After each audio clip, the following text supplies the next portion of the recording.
natin basahin. Pwede yan? Okay, ready? Go. Let no man despise the youth, but be thou an example of the believers in word, in conversation, in charity, in spirit, in faith, in purity. Verse 13.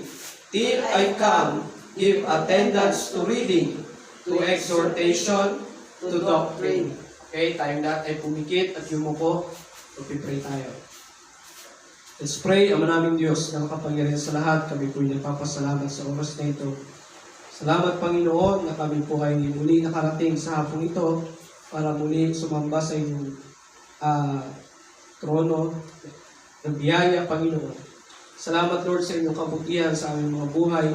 Salamat, Lord, na nakaabot kami sa huling linggo ng buwan ng Agosto, Panginoon. Salamat po. At Lord, sa amin pong pag-aaral ng salita, dalangin po namin ang Diyos na Espiritu po magay sa amin. Magpaunawa at paalala patungkol po sa inyong salita. Salamat po sa pangalan ni Jesus. Amen. Amen. Amen. So, maaari na po maupo ang bawat isa. Okay. So, dito, makikita natin. Tignan nyo tignan yung Biblia. Yung Biblia nyo, huwag nyo isara. Okay? Kasi gusto ko nababasa nyo kasi pinabalik-balikan natin yan. Okay? So, gusto ko laging nakabukas ang Biblia nyo para laging yung makita yung binabasa natin. Okay ba yan? Okay? O sige, kinig na. May na maglingon-lingon sa iba. Tingin muna sa akin. Kasi mag-aaral na tayo ng salita ng Diyos. Dito sa ating binasa, sabi dyan, let no man despise the youth, but be thou an example. Okay? Pag sinabing example, yan yung pag-aaral natin sa hapong ito. Pag sinabing example, ano ba sa Tagalog ng example? Halimbawa, di ba? So, alam nyo, tinuruan tayo ng Biblia na dapat tayo ay maging magandang halimbawa. Okay? Sa kumbaga sa school nga, di ba? Pag good example ka, natutuwa yung teacher, di ba? Pag magandang halimbawa ka, paano mo masasabi na ang isang kabataan ay magandang halimbawa? Pag siya ba ay nakikipagsuntukan, magandang halimbawa ba yan? Pag siya ba ay nagmumura, magandang halimbawa ba yan? Pag siya ba ay nagnanakaw, magandang halimbawa ba yan? Hindi. Ang magandang halimbawa, yung gumagawa ng kabutihan. Amen? Lalo na sa ating mga Kristiyano. Kasi tayo ay anak na ng Diyos. Ibig sabihin, tumanggap na kayo sa Panginoon. Sino dito tumanggap na sa Panginoon? Ibig sabihin, pag binawian tayo ng buhay, iyak na tayo na sa langit pupunta, di ba? Ibig sabihin, anak na tayo ng Diyos. Okay? So dahil anak na tayo ng Diyos, ano dapat gawin natin? Di ba? Ang dapat gawin natin ay sumunod sa utos ng Diyos. Tama ba? Pastor, paano ko masasabi? Paano ko may papakita sa bawat kabataan na yung magandang halimbawa? Kasi alam nyo, ang pinaka-the best dyan, tayong mga Kristiyano, dapat mag-set tayo ng example. Okay? Lalo na kayo, mga kabataan. Dapat tayo yung magiging magandang halimbawa. Kung meron kayong nakita dyan na mga kabataan na gumagawa ng mali, huwag nyo silang gayahin. Tama? Dapat ipakita nyo yung tama. Kung gagawa sila ng masama, ano gagawin mo? Gagayahin mo ba yun? Kung nagnakaw sila, gagayahin mo ba? Kung nagmura sila, gagayahin mo ba? Hindi. Dapat, huwag mong gayahin. Dapat lagay mo sa isip mo, mali yung sinabi niya. Mali yung ginawa niya. Nakipag-away siya, nakipagsuntukan siya. Hindi dapat gano'n. Anong dapat gawin? Huwag tularan. Huwag gayahin. Kasi tayo, sinabihan tayo ng Biblia, inutusan tayo ng salita ng Diyos na maging magandang halimbawa. Sabi niya, but be thou an example of the believers. Pag sinabing believers, tayo yun. Mga mananampalataya. Tayong mga mananampalataya, dapat maging magandang halimbawa tayo. Saan tayo dapat maging magandang halimbawa? Sabi niya, isa-isa dyan, but be thou an example of the believers in, ano yung number 1? In word. Sa salita. Dapat, makinig ka, tingnan nyo maigi. tayo ay hinalimbawa, tayo ay sinabihan ng Biblia na dapat tayo ay maging magandang halimbawa. Ano yung una? In word. Saan? Sa salita. Kaya tayo mga Kristiyano, dapat yung ating pananalita, dapat ingatan natin ito. Amen?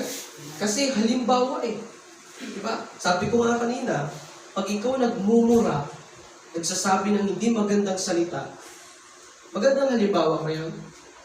Hindi, di ba? Kaya kayo, lalo na sa atin mga kabataan, yung pagmumura, hindi maganda yan. Di ba? Kaya huwag dapat magmura. Kasi hindi magandang halimbawa yan. Sabi ng Bible, maging example ka, di ba? Ngayon, paano pag may maliliit na nakakita sa atin? Tapos nagmura ka, narinig niya. Siyempre, paglaki niya, gagawin niya rin, di ba? Di ba nakita na kayo ng mga bata na ginagaya sila ate at si kuya, di ba? Kasi akala ng mga bata, tama yun Narinig nila, nagmumura. So, ginagaya din ng mga bata. Di ba? Kasi akala nila tama yun. So, ang nangyari, imbis na good example yung pinakita ni ate ni kuya, ano yun? Bad. Di ba? Bad example. Maling halimbawa. Sabi niya inward sa salita. Kaya tayo mga bata, lahat tayo, ingatan natin yung pananalita natin. Dapat huwag magmura yung bibig natin, gamitin natin ito sa tama. Di ba? Dapat magalang ito pag nakasalubong yung mga matatanda. Kayo ba, nagagawa nyo pa yun? Pag nakasalubong yung mga matatanda, magandang gabi po. Uncle, di ba? Pag babae. Ante, di ba? Diba? Magandang gabi, magandang umaga. Nagkaganon pa ba kayo? Sino pa sa inyo nagkaganon? Wala na. Diba? Diba? Kasi paggalang yan. Hindi, ngayon, iba na Pag nakasalubong yung matanda, yung mga lolo-lola natin, parang wala na. Diba? Samantalang dati, pag nakasalubong, magbibless pa yan. Magandang gabi po, magandang umaga po. Ngayon, sino pa gumagawa niya? Wala na. Ikaw, ginagawa mo yan? Diba? Wala na. Ang tanong, magandang halimbawa ba yun? Na pag may dumaan na matanda, hindi mo man lang kukumustahin, hindi mo man lang babatiin. Parang yung kultura nating mga Pinoy, wala na. Di ba dati, merong ugali ang kabataan, di ba? Sabi ko nga kanina, na pag may dumaan, binabati, di ba? Yung mga teacher nyo, pag dumaan ba, nakasalubong nyo. Hi sir, hi ma'am. Ginaganon nyo pa ba? Di ba? Ha? Sa school. Pero pag walang school, go. Di ba? So dapat, pag may school o wala, pag nakita nyo yung teacher nyo, patiin nyo pa rin. Amen? Kasi maganda yan sa pananalita. Di ba? Pananalita, ingatan nyo yung salita nyo. Amen? Dapat ang lumalabas dito sa bibig, magagandang salita. Yung magalang na salita, po at opo. Diba? Sa magulang, sino pa sa inyo nagpo at opo sa magulang? Baka mamaya, diba? Pag kinausap nyo yung magulang nyo, parang kalibel nyo lang, diba? Hindi dapat ganun. Dapat magpupuhat po kayo. Tapos, pag nag-utos yung magulang, sundin. Kasi paggalang yan Amen? Yung sa salita natin ingatan natin. Kasi lalo na tayong mga nasa church, dapat makita nila na, uy, ang bait naman ng bata ito. Ibig sabihin, saan ba siya galing? Ay, sa church. Pero kung galing sa inuman yan, sa tingin nyo, may maganda bang naidudulot yung inuman? Minsan pag galing sa inuman yung tao, ano pang ginagawa? Nagwawala pa nga lasing, mumura, di ba? Pero saan kayo nakakita ng isang tao na pag-uwi, magalang, maayos yung pananalita? Saan siya nanggaling? Sa church, amen? Kasi sa church, tinuturuan tayo ng salita ng Diyos. Amen? Itong yung binabahagi natin, yung binasa natin kanina, be an example in word, salita. Amen? So yung pananalita natin Ayoko na pag lumabas dyan, tapos marinig po kayo, nagmumurahan, nag-aanuhan, walang galang. Kahit sa mga ate, kuya nyo, pag si ate, galangin nyo. Si kuya nyo, galangin, mga magulang. Pag dumaan, magpuhat opo, batiin. Pag umaga, magandang umaga po. Pag gabi, magandang gabi po. Diba? Ngayon, wala na yan, pero ibalik natin. Amen? Para makita naman ng ibang kabataan, binati niya si lolo, si lola. Ma-realize nila yun, no? Dati, ginagawa yan, ngayon hindi na. Pero buti na lang may gumagawa pa niya. So, kagayahin ko nga yan. O, di ba? So, nakita nila na naging magandang example tayo. Amen? Nakita nila. In word, salita. Kaya, watch your mouth. Ibig sabihin, anong dapat gawin? Bantayan yung ating mga bibig. Iwasan ang mga masasamang lumalabas sa bibig. Amen? Amen. Kaya, pag may narinig ako sa inyo, tapos nasa labas tayo, mumurahan. Pag may kaibigan naman kayo, na narinig nyo, nagbanggit ng hindi magandang salita, ano gagawin nyo? Sapakin? Hindi. Ano lang, sawayin lang, sabi mo, mali yan, diba? Bad yan. Dapat gano'n, diba? Huwag kang magsasalita ng ganyan. Kasi masama yan. Dapat gano'n, diba? Para maalala nila, umano. Kahit sila ate si kuya, di ba, pag magsalita ng mali, ng masama. Diba? Sabihan natin, bad yan, masama yan. Kasi sabi ng Bible, be thou an example of the believers. Maging magandang halimbawa. Saan yung una? Tandaan nyo, anong una? In word. Kaya kumustahin nyo. O bawat isa sa atin. Yung sarili nyo, kumustahin nyo. Kumustahin nyo yung bibig nyo. Gano'n na kaya kasama ang bibig ko? Diba? Ang bibig ko ba? Tanungin nyo sarili nyo. Ang bibig ko ba ay puro masama ang lumalabas? Diba? Puro ba palamura? Puro ba hindi paggalang? Diba? In word. Salita. And then pangalawa, tignan nyo. Ano yung pangalawa? In conversation. Pag sinabing conversation, pamumuhay. Paano ba tayo mamuhay? Yung pamumuhay, araw-araw na ginagawa natin, paano ba tayo mamuhay? Diba? Kaya nga inutusan tayo ng Biblia na sa ating pamumuhay, kailangan mamuhay tayo na merong kapanalan. Ibig sabihin, yung ating pamumuhay, kailangan naaayon sa salita ng Diyos. Kung ano ang nasa salita ng Diyos, yun ang sinusunod natin. May mga tao, pag namuhay sila, puro bisyo, di ba? Inom dito, inom doon, tapos puro away, gano'n ang pamumuhay nila. Meron namang tao na namumuhay na puro trabaho. Kahit Sunday, nagtatrabaho, hindi na nagsisimba. Meron din namang tao na namumuhay na sumusunod sa utos ng Diyos. Saan kayo doon? Doon sa puro bisyo, hindi nagsisimba? Doon sa maraming trabaho, pero hindi naman nagsisimba? O doon sa isang tao na naglilingkod sa Diyos? Saan kayo doon?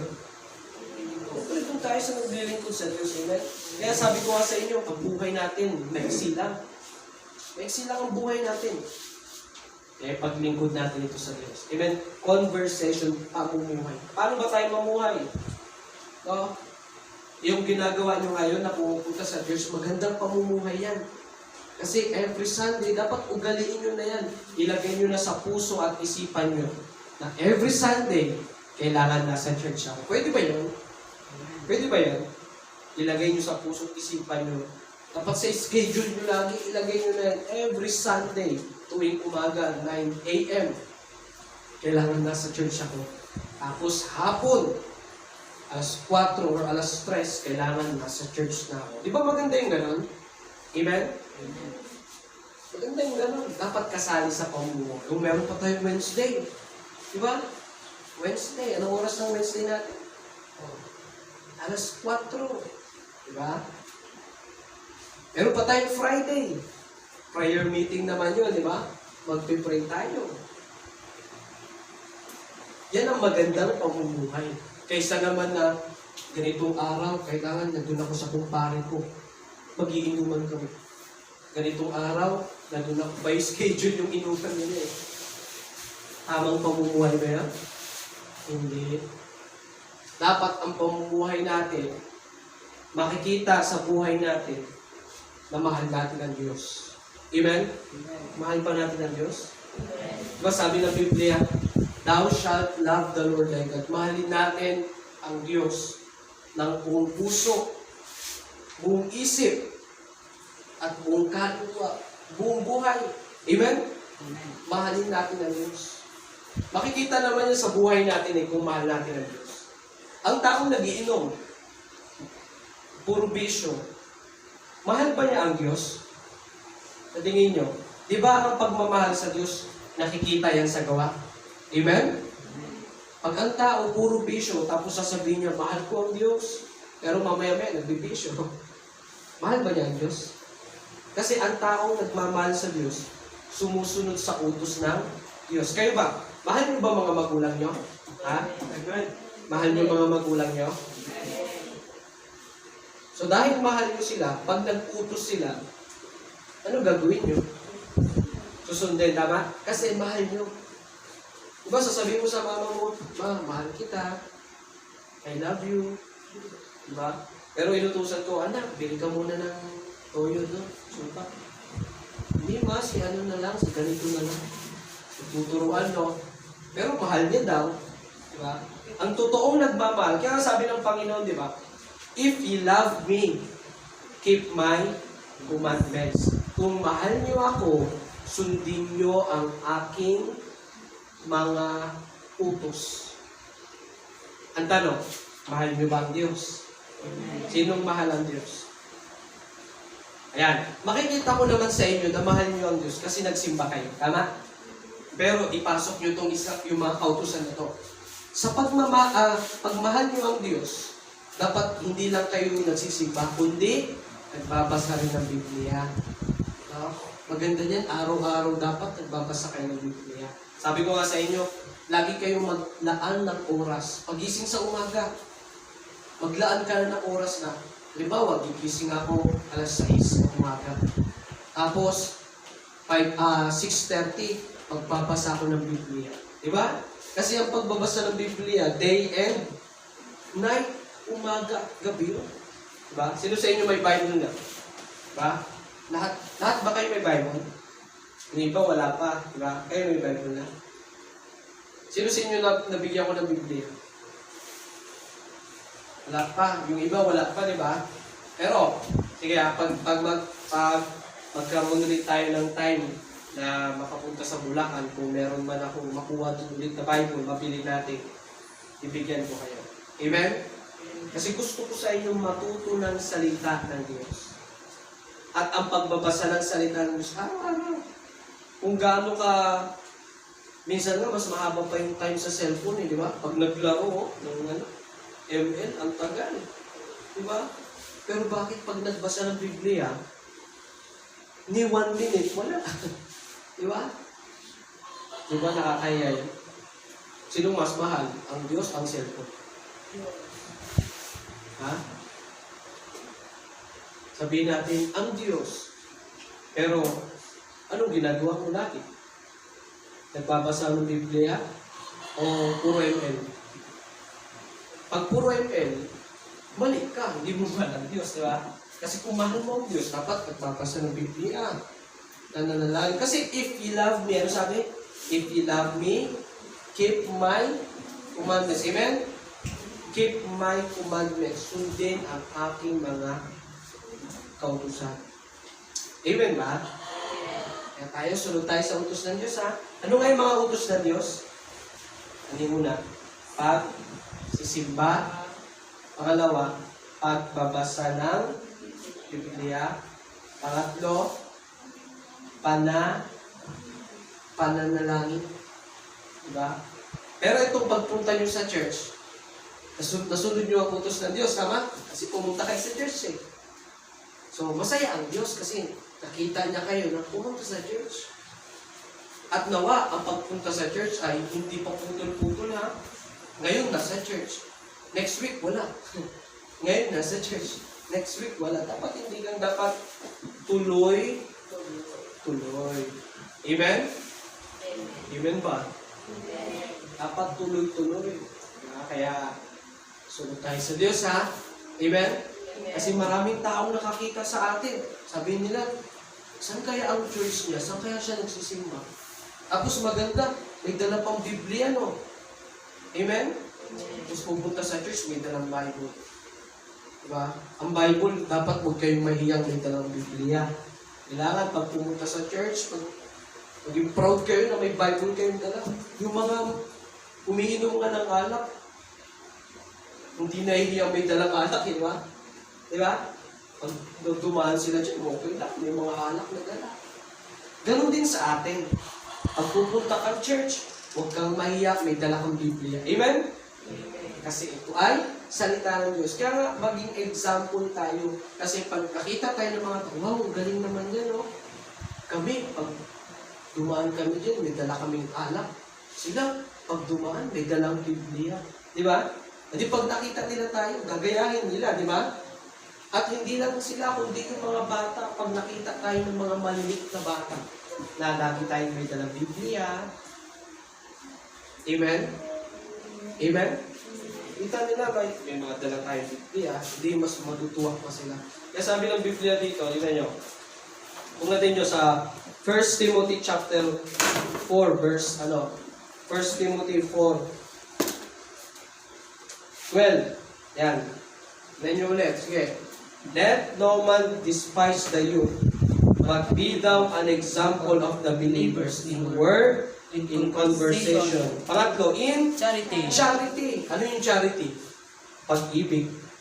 Diba? So dapat maging, hindi lang tayo, tandaan nyo saan muna dapat tayo? Maging magandang halimbawa? In word. Pangalawa, in conversation, pamumuhay. Tandaan nyo ilagay nyo sa puso isip nito. At pangatlo, ano sinabi? In charity, pag-ibig. Diba? So, ang una nating iibigin, sino? Ang Diyos. Ang Diyos. Bakit Diyos yung number one mamahalin? Kasi pag number one mong mahal ang Diyos, sunod-sunod na yan. Mamahalin mo yung magulang mo, mamahalin mo yung kaibigan mo. Dapat pag-ibig yung nakikita sa atin, hindi puro galit. Diba? Nakikita na kayo ng tao na laging galit. No? Kausapin mo lang ng konti. Parang galit na agad. Diba? Diba? Amen? Amen. Galit agad. So, dapat, wag puro galit. Hindi maganda na puro galit yung nasa puso natin. Kasi pag puro galit, baka maaga kang magkasakit yan. Maaga kang magkasakit sa puso, di ba? Kasi puro galit. Amen? Amen. Dapat, ang makikita sa atin, pag, Ibig. huwag laging kapikit. Makikita lagi sa atin, dapat, Ibig. pag-ibig. Amen? Amen. Mahalin natin yung kapwa. Kayo ba? Mahal niyo ba yung mga kaibigan niyo? Amen. Alam niyo ba, gusto niyo bang maipakita sa kanila na mahal niyo talaga sila? Gusto niyo bang maipakita niyo? Invite niyo sa church. Ang tunay na pagmamahal, nilalagay mo sila sa katotohanan. Yan ang tunay na kaibigan. Pero kung, halimbawa, may kaibigan ka, tapos yung kaibigan mo mali yung ginagawa, kung tunay kang kaibigan, sisitahin mo siya. Amen? Amen? Amen. Sisitahin mo siya, uy, mali yung ginagawa mo. Hindi tama yan. Hindi ka na nag-church. Pag church ka, uy, mali yung ginagawa mo. Puro ka na lang ML. Puro na lang ML. Mali yan. Dapat, ang tunay na kaibigan, pag may mali, sisitahin natin. Amen? Amen. Pagsasabihan natin. Tapos, invite natin sa church. Pasok ka alam. Tapos, invite natin sa church. Amen? Amen. Invite natin sa church. Kayo, may mga kaibigan ba kayo? Ha? Sino may kaibigan dito? Lahat. Siyempre naman, di ba? Lahat. Ngayon, i-challenge ko kayo. Tignan nyo Gusto nyo ba dumami tayo? Sino gustong dumami tayo? O, tignan nyo kung bawat isa sa inyo magdalas, lagi dito, lagi. Bawat, tignan nyo sino sa inyo may mga kaibigan nga, taas kamay? O, tignan nyo, kung gusto nyo dumami tayo, kahit bawat isa sa inyo, magdala lang ng tigi-isang kaibigan. May kaibigan siya. Alam ko marami kang kaibigan. Magdala ka ng isa. Si Russell, may kaibigan ka, di ba? Ha? Tulog yung kaibigan mo? May kaibigan ka, di ba? Alfred, may kaibigan ka, di ba? O magdala ka ng tig-isa, magdala ng isa. Ninya, magdala ng isa. Si Clyde ba? Magdala ng isa. Ikaw, may kaibigan ka? Ikaw, Bea. Ikaw, Alan. Ikaw, Manuel. Tingnan nyo ilan tayo lahat? 1, 2, 3, 4, 5, 6, 7, 8, 10. 10 kayo Tingnan nyo, 10 kayo. Kung tag-iisang kaibigan kayo, ilan tayo lahat ngayon? Galing Ilan? 20 lahat. Dami. Diba? Tapos yung kaibigan nyo na isa na yun, lagi nyo dalhin sa church. Diba? Ngayon, pag naturuan nyo, sila din naman may kaibigan. Yung kaibigan nila, dadalhin din nila o ilan na? 30. Yung kaibigan, di ba, tayo may kaibigan. Pag dinala natin sila, ilan na tayo? 20 kayo, may magiging 20. Tapos yung kaibigan yung nagdala ng kaibigan nila, plus 10 yun, di ba? Ilan na? 30, di ba? Saan nag-umpisa yun? Sa tig-isa ninyong kaibigan. Amen? Amen. Baka naman kayo na lang hindi na magkaibigan. Dadalhin yung mga, alam ko sino sa inyo may iba pang kaibigan? Be honest. Sino? Taas kamay. May iba pang kaibigan. Taas kamay. Wala ka na ibang kaibigan? Si AJ. Si AJ, no? Si Jay. Sino ang may tag-iisa pang kaibigan? Ayan. Pwede ganito gawin nyo. Pag nakita nyo sila, or kung kachat nyo sila, sabihan nyo na, invite kita sa church. Suka lang. Pwede ba yan? Suka dyan. Nasa banger ka dito. Pwede ba yan? Pwede ba yun na bawat isa sa atin na mga kaibigan, invite natin sa church. Pwede ba sa halimbawa sa linggo. Simulan natin sa Monday. Mahaba pa naman yan Monday to Friday, di ba? Kung may mga kaibigan kayo na nakaka-chat, pwede ba tigi-isa magdala tayo? Sino kaya? Wala. Taas kamay, sige. Hindi sure. Ba't hindi sure? Ang tawag doon, kumbaga, positibo ka lagi. Diba? Kasi mahirap pag gusto, hindi sure. Diba? Dapat, kasi pag hindi sure, hindi talaga sure yan. Diba? Dapat, think positive. Diba? Na ako, pastor, may sasama kaibigan. Then, ipag-pray mo yan.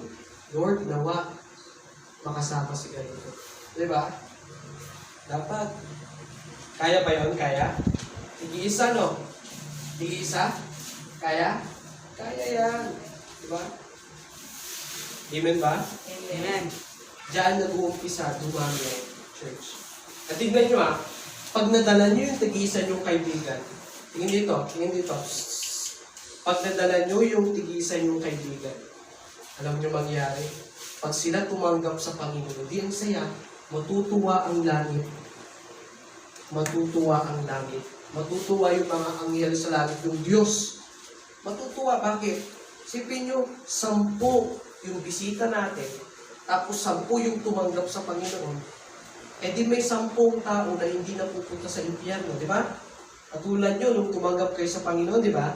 Pag kayo binawian ng buhay, saan na kayo pupunta? Saan na? Langit. Sa langit na. Ang tanong, paano yung kaibigan natin? Di ba?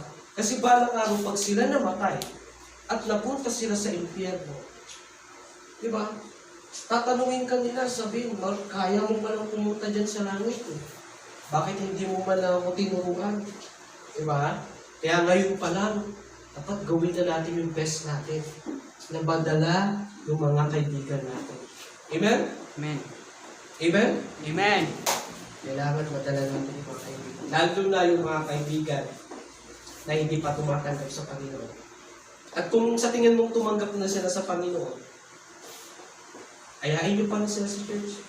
Lagi mong sabihan na church ka. Amen? At kayo naman dito, magpatuloy kayo sa paglilingkod. Amen? Tuloy lang ha? Tuloy lang. Sana hindi kayo yung lulubog, Lilitaw. lilitaw, di ba? Sipon.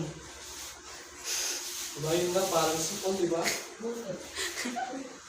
Na may Sunday na present, may Sunday na absent. Diba? Tuloy lang. Amen? Amen. Tuloy lang. Amen? Tuloy lang. Kaya saan tayo dapat maging magandang halimbawa? Ano yung number 1? Word. Word. Word. Pangalawa, in Conversation. conversation. Pangatlo, Charity. charity. Pangapat, ano yan? In Spirit. spirit. Spirit. Sa spiritual natin, dapat maging maghalimbawa tayo. Diba? Merong mga spirit. Kaya sabi nga ng Biblia, diba? Ang Diyos hindi tayo binigyan ng espiritu ng pagkatakot. Ano binigay sa atin? Espiritu ng tapang. Hindi yung tapang na makipag-away ka, ha? Ibig sabihin yung tapang na tuloy-tuloy lang ang laban. Amen? Amen. Tuloy-tuloy lang ang paglilingkod sa Diyos. Tama? Tuloy-tuloy lang. God has not given us the spirit of fear, but of power and of love, and of a sound of mind. Spirit. Kumusta na yung spiritual natin? Diba sabi ko nga sa inyo kanina, diba? Kanina umaga. May labanan lagi dyan. Sino yung naglalaban? Yung laman tsaka Spiritual. spiritual. Diba? Ano ang gusto ng spiritual? Diba? Magsimba, magbasa ng Biblia, manalangin. Yung mga spiritual, yun yung mga pagsunod sa utos ng Diyos. Ang gusto ng laman, ano? Matulog. Diba karamihan gusto ng laman, yun yung mga hindi gusto ng Diyos. Diba? So ano gusto nyong manalo? Yung laman natin o yung spiritual? Siyempre, spiritual, diba? Paano mananalo yung spiritual? Anong dapat gawin? Di ba pakainin? Paano papakainin? Tama, magsimba, magbasa ng Biblia, manalangin. Pag hindi nyo ginawa yung mga utos ng Diyos, manghihina yung spiritual. Siguro mga spiritual natin ngayon, mga payat na, no? Hindi na kumakain, no? Yung laman natin, tumataba. Kasi yun yung laging nating pinagbibigyan. Pag sabi ng laman mo, mag-ML ka, ML ka rin. Hanggang sa puyat ka na lang, lagi. Anong oras ka na natutulog? Last media. Diba? Kasi, gusto ng laman mo eh. Tama? Eh sabi ng spiritual mo, magbasa ka ng Biblia, mag-pray ka. Sinong nananalo? Wala. Malakas pa rin yung laman. Bakit? Hindi mo pinagbibigyan eh. Hindi mo pinapakain yung spiritual mo. Amen? Amen. Kaya, kung sino sa dalawa yung nananalo, ibig sabihin yun yung lagi yung pinapakain. Diba? Anong gusto nyo manalo? Laman, spiritual. Spiritual. Sa spiritual, anong dapat gawin? Magsimba. Magsimba, magbasa ng Biblia, Manalangin. manalangin. Amen? Amen. Ano yung number 1? In word, Conversation. in conversation, In charity. in charity, In in spirit. spirit, meron pa? Faith. In faith, yung pananampalataya. Pag sinabing faith, ba, pananampalataya, ibig sabihin, naniniwala ka sa Diyos. Diba? May faith na ano eh, na yung faith na nakakaligtas. Meron tinatawag na saving faith. Ibig sabihin, yun yung nanampalataya kayo sa Panginoong Kristo. Amen? Amen. Yun yung naligtas tayo. And then, din naman meron sinatawag na working faith. Pag sinabing working faith, yung paglilingkod natin sa Diyos. Amen? Yung paglilingkod natin sa Diyos. Kaya ito, dito nyo makikita na kung gaano katatag yung pananampalataya nyo. Ibig sabihin, kung gaano katatag yung paniniwala nyo sa Diyos. Di ba? Makikita yan sa pamumuhay natin. Pag ikaw lagi nagsisimba, lagi kang nagbabasa ng Biblia, lagi kang nagpe-pray, aba, doon makikita na matatag ang pananampalataya mo sa Panginoon. Pero pag mahina yung pananampalataya, pag may dumating na bagyo, nawala agad sa church. Diba? May dumating na ng problema, hindi na nagsimba. Nawala na. Bakit? Mahina kasi yung pananampalataya mo. No? Dapat matatag ang pananampalataya natin. Para pag may mga dumating na pagsubok, tuloy pa rin sa pagsisimba. Amen? Amen. Tuloy pa rin sa pananalangin. Tuloy pa rin sa pagbabasa ng Biblia. Amen po ba? Amen. Amen. Meron pa? Purity. Impurity. Last na yan. Impurity. Pag sinabing purity, kalinisan. Dapat maging halimbawa lang din tayo sa pagiging malinis. Pagiging malinis sa katawan. Diba? Kasi makita tayo ng mga tao eh.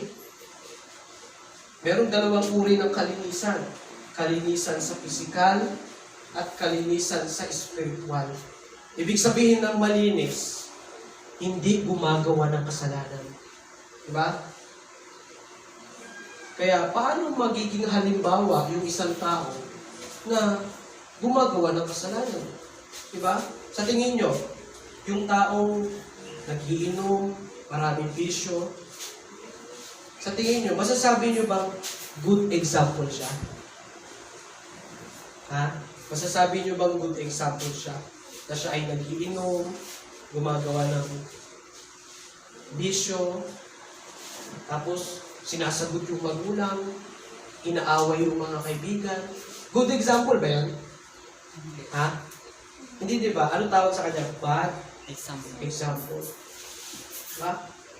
Sino yan? Pasok dito, Jade? Sino yung tawag mo? Timothy. Ha? Pasok mo na dito. O, labas din to. Uy. Bakit? Pasok. Oh, very good. Yan. Diba? Okay, na kasi hindi pa tapos eh.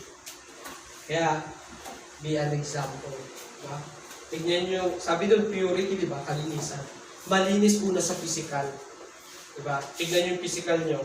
Ako ba magandang halimbawa ba ako? Diba? Dapat maayos yung katawan. Diba napag-aralan natin kaninang umaga? Ano nga yung katawan natin?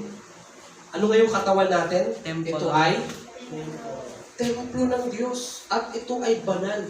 Diba sinabi din doon na kung sino man ang dudungi sa templo ng Diyos, ano gagawin ng Diyos? Mawasak. Sisirain niya. Diba? Kaya, ano? Palabasin niyo yung ano. Kung sino yung dudungi sa katawan niya, ano sabi ng Biblia? Sisirain niya. Di ba nabasa niyo yan kanina? Nandito ba kayo kanina? Wawasakin niya. Kaya halimbawa, si Aldrin, sinira niya yung katawan niya. Paano nga ba nasisira yung katawan? Di ba pag puro bisyo, di ba? Pag puro bisyo, di ba ang bisyo nakakasira ng katawan niya? Puro bisyo. Tapos nagpatato ka pa. Yan, nakakasira sa katawan yan. Ngayon, pag nakita ng Diyos na sinisira mo ang katawan mo, ano sabi ng Biblia? Sisirain ka mismo ng Diyos. Kaya yung mga nagbibisyo, pag dumating yung nakalipas ang ilang taon, ano nangyari sa kanila? Nagkakasakit, nagkakaroon ng cancer, namamatay, nabubulok yung bituka. Bakit? Dahil sa alak, dahil sa bisyo, dahil sa sigarilyo. Kaya sinasabi ko sa inyo kayong mga kabataan, wag nyo nang subukan na magbisyo. Yung sigarilyo, wag nyong gawin yan. Yung pag-inom ng alak, wag nyong gawin yan. Yung mga nakikita nyo dito sa paligid na nagiinom, tapos naninigarilyo, mga masasamang bisyo yung ginagawa, wag nyo silang gayahin. Alam nyo kung bakit? Kasi nakakasira ng katawan niya. Amen? Amen. Nakakasira. Kung sila ginagawa nila yun, huwag nyo gayahin. Kasi sila, bala sila, katawan nila yun, di ba? Pag sila tumanda ng ilang taon, aanihin nila yan, di ba? Aanihin mo kung anong nilalagay mo sa katawan mo.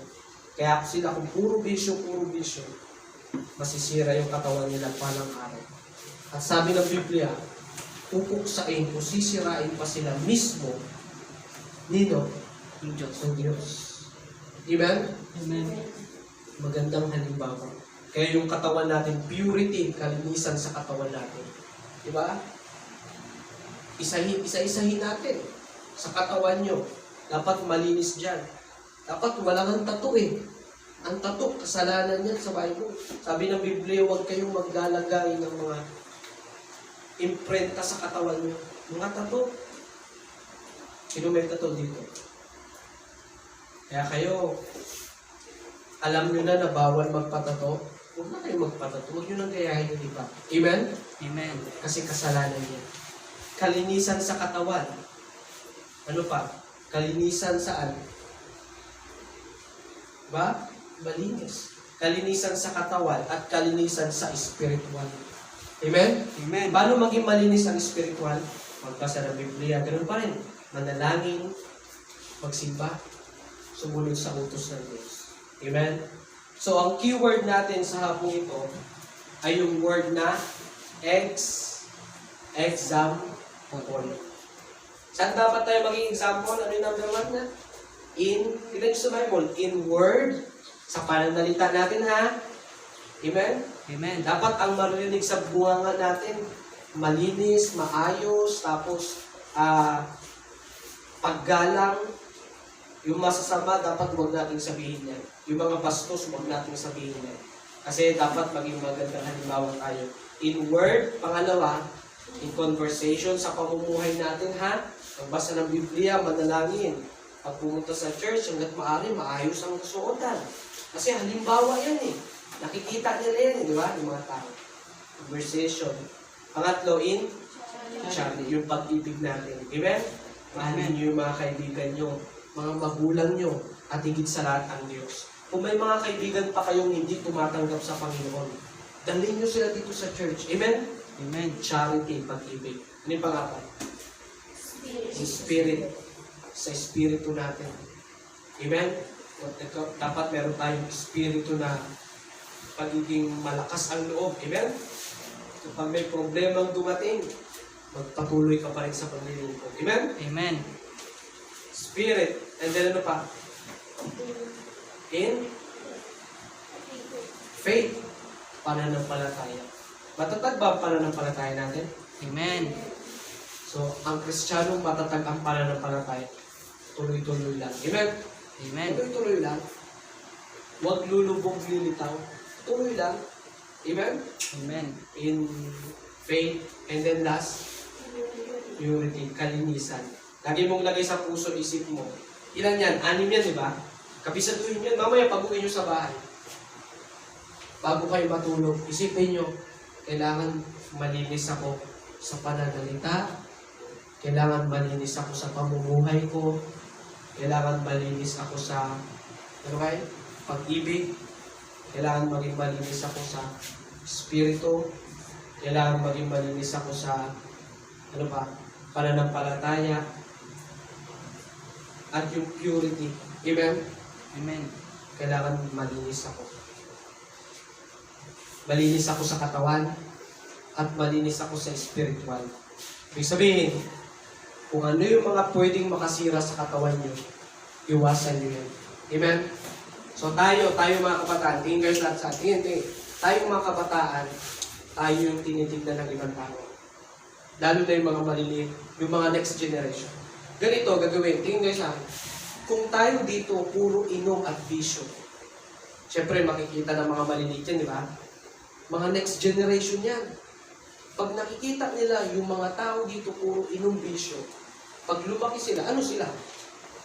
Tissue rin. Ganon din sila, tama? Pero, simulan natin, tayong mga kabataan, pag ang ginagawa natin, puro simba, pagbabasa ng Biblia, pananalangin, pagsimba, laging nasa church, nakikita ng mga maliliit yan. Pag lumaki sila, anong gagawin nila? Ganon din, gagayahin nila, di ba? Magsisimba din sila. Bakit? Nakita nila sa ate at kuya nila. Pero kung lagi nilang nakikita, puro bisyo. Pag laki nila, magbibisyo din yan. Diba? Amen ba? Amen. Tayo, pakita natin na, o paglabas nyo mamaya, pag uwi nyo sa mga bahay nyo, ipakita nyo yung natutunan nyo sa salita ng Diyos. Isaisip nyo, kailangan maging magandang halimbawa ako. Amen? Matutong bumalang, magpo at opo, matutong bumati, maging malinis sa katawan at sa espiritual, maging malinis sa pananalita, maging magandang halimbawa. Amen? Amen. Tayo lahat, tayo mag-pray.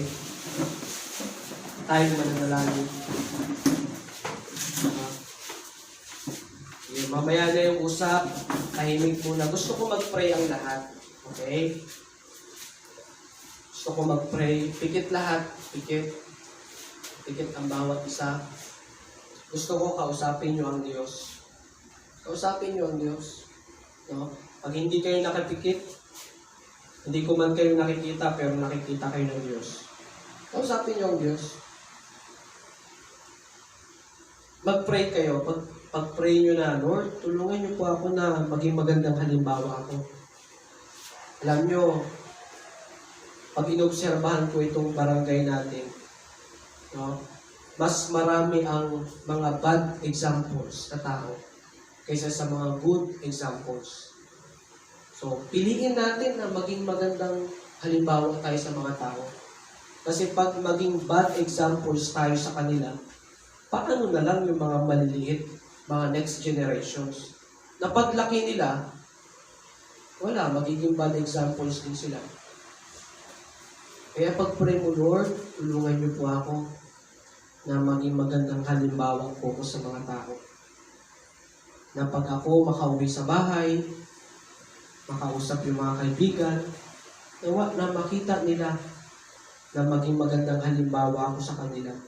Sa kasuotan, sa pananalita, sa pananampalataya, sa kalinisan, sa pag-ibig, at sa pamumuhay Panginoon. Ipagpray mo sa Diyos yan. At kung ano man yung mga kasalanan na nagagawa mo, ihingi natin ang tawad sa Panginoon. Tayo manalangin na manaming Diyos na makapangyarihan sa lahat. Lord, salamat sa oras na ito. Salamat po sa mensaheng binigay niyo po sa amin na kami ay magandang halimbawa dapat. Lalo na kami ay mga Kristiyano, mga anak po na. Dalangin ko po itong mga kabataan na nandito ngayong hapon. Tulungan niyo po kami, Lord, na kami yung mag-uumpisa ng magandang halimbawa dito sa lugar. Upang sa ganon, yung mga susunod na henerasyon, mga kabataan, makita nila kung ano yung mga dapat nilang gagayahin at mababago ang kanilang pamumuhay. Yung pamumuhay nila ay susunod din sa inyong kautusan.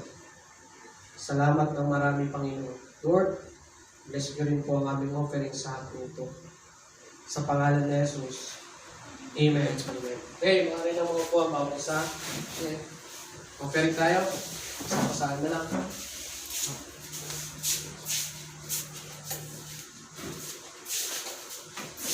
Amen. So, i-memorize mo yan, ha? Ano yun? 1 Timothy 4:12. 4:12. Be an example. Amen? Amen. Tandaan nyo lang yung word na example. Magandang halimbawa. Amen? Diba minsan sa school pag mas nagigets nyo pag may example, di ba?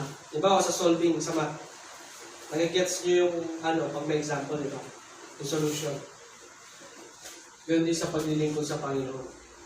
Mas napapabilis yung paglago ng mga kabataan or yung pagiging magandang buhay nila kapag may mga halimbawa. Amen?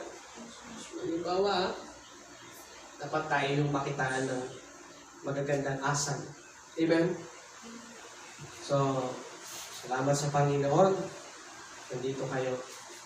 So, tapos na naman ang ang last Sunday ng August. Ito, nakasimba pa to si Jen sa last Sunday, no? Sana tuloy-tuloy na yan, no? No? Tuloy-tuloy na yan. Amen? Tuloy na, ha? Sila, Jade. Si Jade. Ay, si ano? Si Jade. Ha? Ano ginagawa? Imbis na sa church, no? Wala. O sinong ano ngayon? Sinong pinagpala ngayon? Sila na puro o kayo na nasa church? Diba tayo yung pinagpala ng Diyos? So tingin niyo ba pagpapalain ba ng Diyos yung pagsimba? Wala. Hindi. Amen? Amen. Tuloy lang kayo, ha? So ipag-pray niyo bukas, itatry kong bumiyahe sa Bulacan. No? So, kung harangin man ako sa checkpoint, balik na ako dito. No? Pero pag-pray nyo, ha, na makabiyahe ako. Okay? So, kita-kita tayo sa mga services, sa mga iba pang simba. No? Pag hindi ako matuloy, meron tayong Wednesday. Okay? Amen? Amen. Sana tuloy kayo, ha, kahit Wednesday, ha? Punta kayo Wednesday, ha? Alan, Wednesday, ha? Wednesday, Dana. Oh. Ay, may ano ka nga pala, no? Sa next, ano? Sa next, ano, no? Kaya, pero kayo, ha? Sana, pag kung makauwi ako dito, kung hindi ako makatuloy, meron tayong Wednesday. Pero kung matuloy tayo, ay kung matuloy ako doon, Friday meron tayo. Okay ba yan? Prayer meeting. Tuloy lang, ha? Punta kayo pag ano, ha? Friday, ha? Ha? So, amen, salamat. Kailan ang pasukan nyo? Ha? Sinong pasukan 13 dito? Taas kamay. Lahat. Lahat kayo, no? Lahat kayo dito rin. Ano nga? School ng bayan to, eh. Tuloy lang sa pag-aaral, ha? Pag nag-aaral, ay wala ka palang face-to-face, no? Kung nag-aaral kayo, maging magandang halimbawa, ha? Yung aral na ano, sipag at tiyaga. Hindi yung aral na titingin lang sa sagot sa likod. Sino sa inyo gumagawin? Ano tawag nga dun sa answer sa likod? Answer key. Diba? Yung ba, tinatamad mag-aaral? Bakit tinatamad? Kasi gusto lang naman mag-ML, di ba? Kaya ang ginawa para, kasi atat ng mag-ML, eh. So, ginagawa. Bigyan sa likod, no? Kaya pag-exam, wala nang answer key. Wala naman pong exam. Wala pala exam. Pero ang class, magsipag kayo sa pag-aaral. Huwag kayong umasa sa mga sagot sa likod. Kasi alam niyo mangyayari, pag umasa kayo sa sagot sa likod, hindi kayo matututo na. Kasi hindi kayo mag-aaral, kasi umaasa na lang kayo. At pag nag-college kayo, tandaan nyo, pag nag-college kayo, kasi sa college may mga exam na yan. Paano kung nangungopia kayo nung high school kayo? Elementary, nangungopia. Wala kayong natutunan. Sa college pa naman, minsan may mga tanong doon na galing sa elementary, galing sa high school. Kung sa high school mo, elementary, puro kopya ka lang kopya. Pag college mo, bokya ka. Diba? Sa tingin nyo, ang pangungopia ba magandang halimbawa? Hindi, di ba? Bad example yan. Kaya, hindi man kayo nakikita ng teacher nyo lagi, nakikita naman kayo ng Diyos. Nakikita nyo, itong anak ko, puro na lang kopya. Diba? Nakikita tayo ng Diyos. Kaya hindi rin magandang halimbawa yun. Amen? Amen. Magsipag tayo kayo, mag-aral kayo ng gusto. Amen? Tsaka na yung boyfriend, girlfriend, mag-aral muna kayo ng gusto. Kapag tapos. Amen? Amen. Sipag at tiyaga muna, no? Na? Sipag at tiyaga na. Ganun lang gawin nyo. Aral, lingkod sa Panginoon. Aral, lingkod sa Panginoon. Aral, lingkod sa Panginoon. Ganun lang, para gumanda yung buhay. Amen? So, kailan tayo magkita-kita? Wednesday. Pag hindi ako matuloy, Wednesday tayo. Amen? Ha? Kita kayo, ha? Pag matuloy ako, Friday tayo. Kita kayo. Okay ba yan? So, bilis ng panahon, tapos na naman ang August. Sa Wednesday, September 1 na. Na, bilis ng panahon. Bermans na, no? Taglamig na nga, no? Ha? Sige. Tayong lahat ay tumayo. Mag-pray na tayo.